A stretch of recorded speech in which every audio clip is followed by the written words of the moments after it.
Grundle is going to be locked in as that final pick for Jose. Really interesting pickup, not something we've seen him play yet thus far. Is with this TLAW, easy access to side lanes, right? Like kind of moving around the map like... Oh, hold on now, there's your Weaver's Wall. Also Realm Warp gonna bring DSG to the mix here too.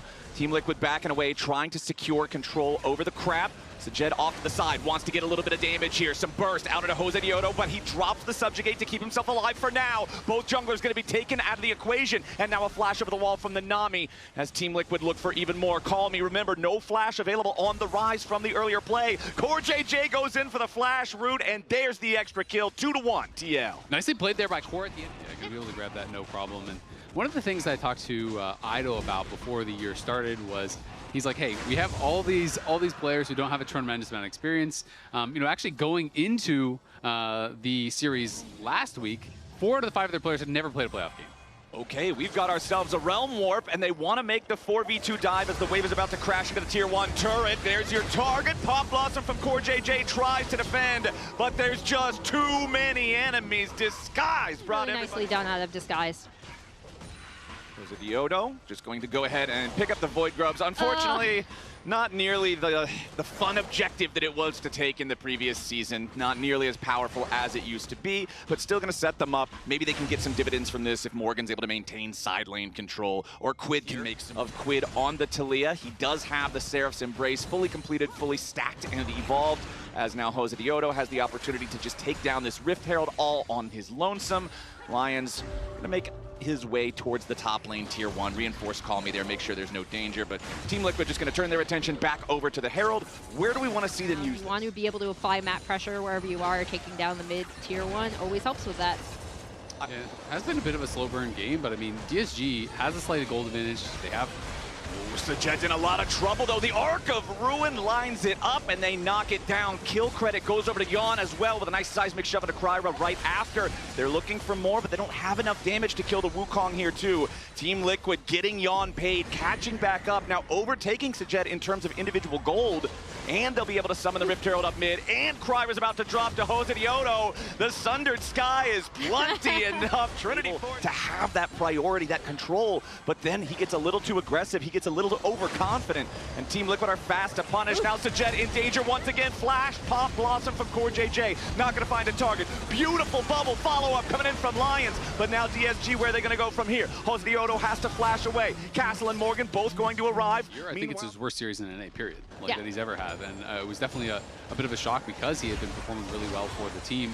Had looked like he was on point. Sajed pretty far up. Yeah, the Corky's in trouble again. The damage flows through, but there's not quite enough to kill him through the barrier here just yet. Sajed staying alive for now, still fighting, but does finally fall. Traded for Jose Diodo. Kryra gets over the wall there with his clone, has to use that Cyclone as well.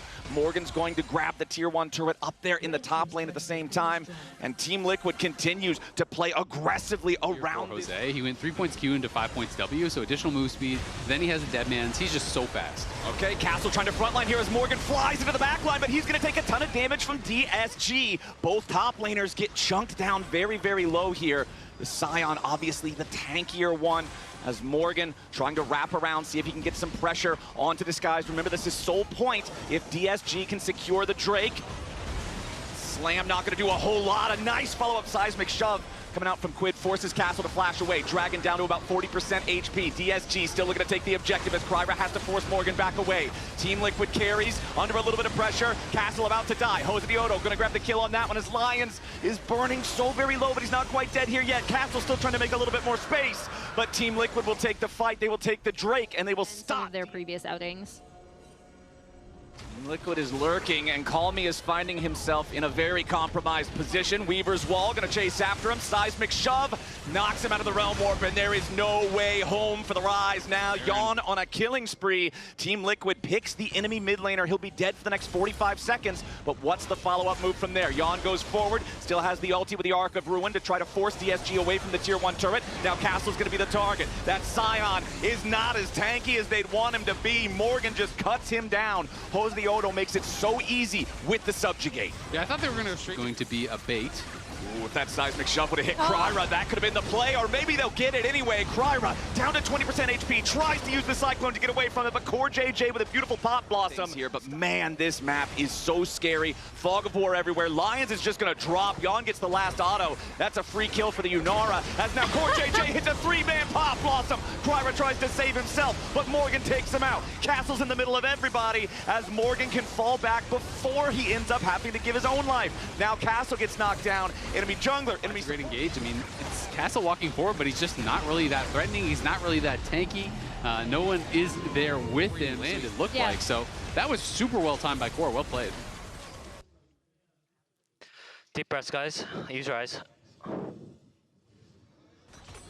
Deep breaths. Got to stay calm. Got to get all the way to the Nexus.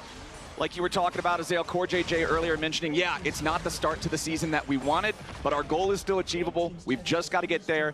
Even this game started his aggression so well with the insane amount of CC as Quick goes in. Yeah, they're going in for the Weavers wall, and immediately Lions is caught. Yon finds the Arc of Ruin there onto Kryra. They want to get a second kill here if they can, but Kryra gets away for now. Call Me going to reinforce him. Meanwhile, back in the mid lane, Yon looking at Sajed. Kryra wants to go in after the Team Liquid AD carry, but CoreJJ is there on the defense. Yon staying alive for now. Castle doesn't have the damage. Call Me trying to get something, as at least Quid will fall.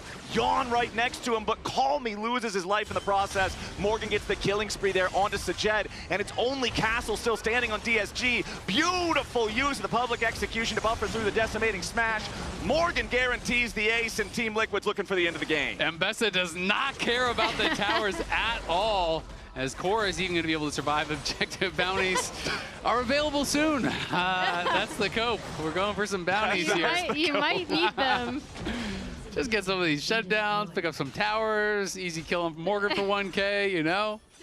Well, the game's not over at least. It's still going. DSG's still in there, but man, 10,000 gold difference. Team Liquid still with the Baron for another 10 seconds. The power play up to almost 3,500.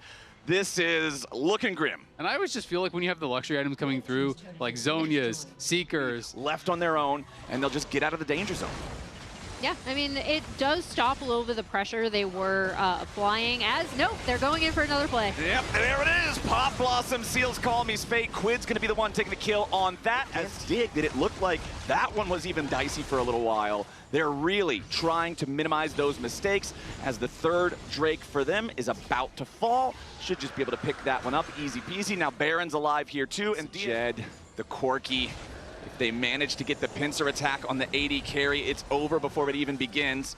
Kryra takes a little bit of poke there from CoreJJ. Sajed is about to die. One more auto attack would have finished him off, as Yon has to flash back away now, and Morgan has found that pincer attack. The Corky and the Wukong are both already out of the picture. CoreJJ staying alive there with the Seeker's arm guard, as Call Me just barely has enough damage to finish him off. Meanwhile, Yon gets the kill on Castle and now has to get away from the dead Scion.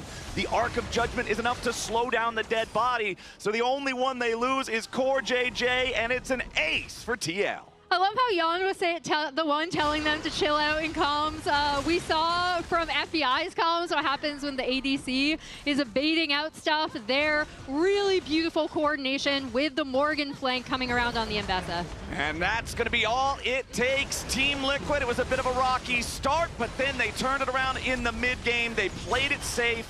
They didn't take excessive risks. They make their way to the Nexus, and they're going to go up 1-0. The inhib respawn. Yeah, I think the inhib respawn.